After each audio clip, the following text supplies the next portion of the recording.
Hi, I'm wazpam. After watching my last video, where I made a programming language in 24 hours, you're probably wondering what else my noggin had cooked up in that time. Well, I present to you Rick's Ranch.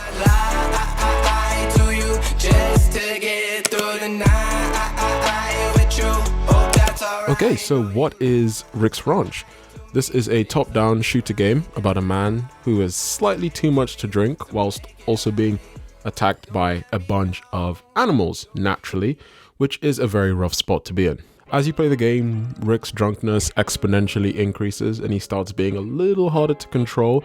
This is represented by the controls being swapped around, which is what this is for. So no matter how drunk Rick actually gets, you as the player will always know how to move him around. This made the game a sort of typing rage game, which is how I've heard it described.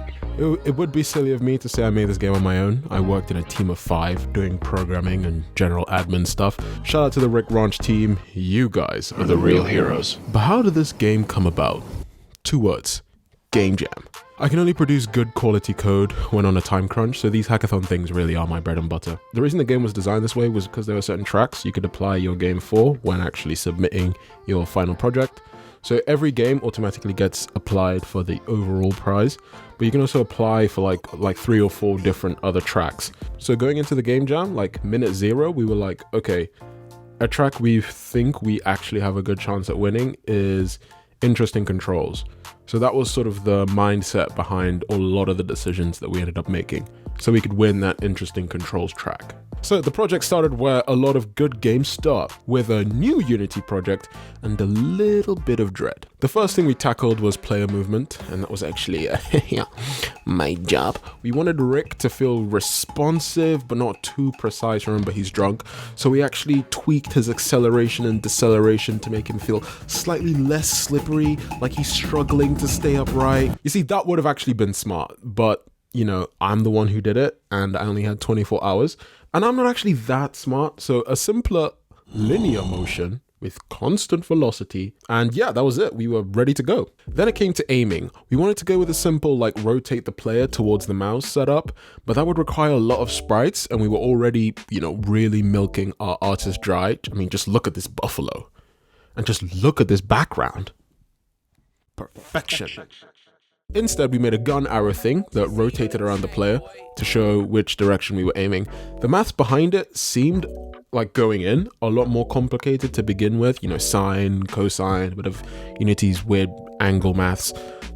But like all things, I was just thinking a bit too hard and overcomplicating it, and somehow it was just 2 lines of code that I copied from Stack Overflow.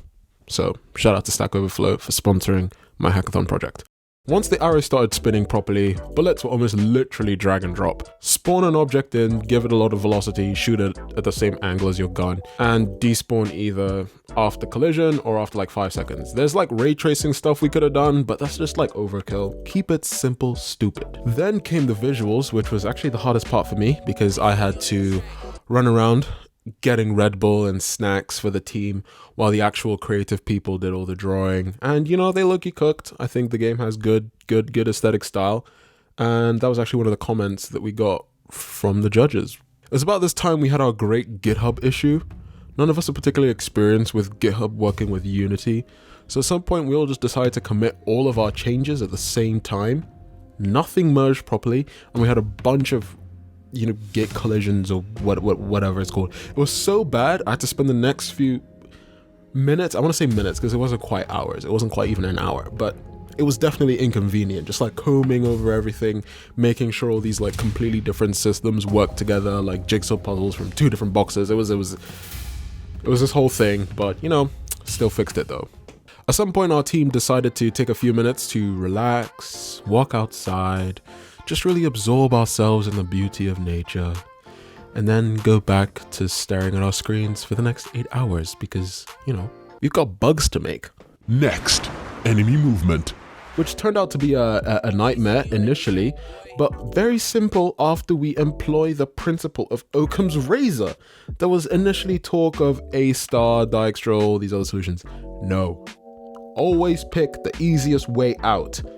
I think that's how the razor thing goes. So enemies literally just move directly towards Rick at varying speeds.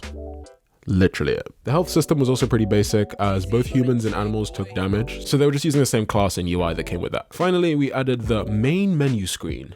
Nothing crazy, just a couple of buttons and, I don't know, introducing a groundbreaking bug.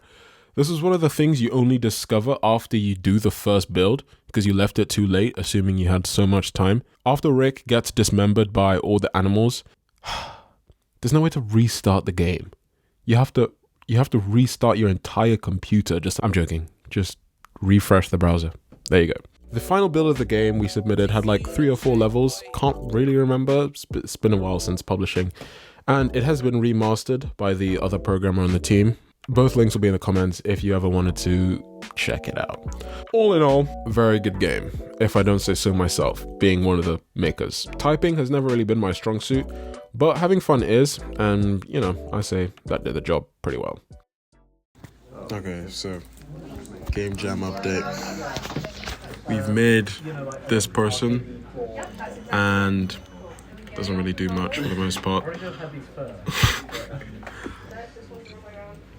Right, the snakes that attack you, and you can shoot pistols, but the snakes are immune to the pistols for now. You can ride the snakes as well, but you can mostly just run away from the snakes before they murder you. Yeah, no, we've got a brilliant team here, but yeah, it's going along brilliantly.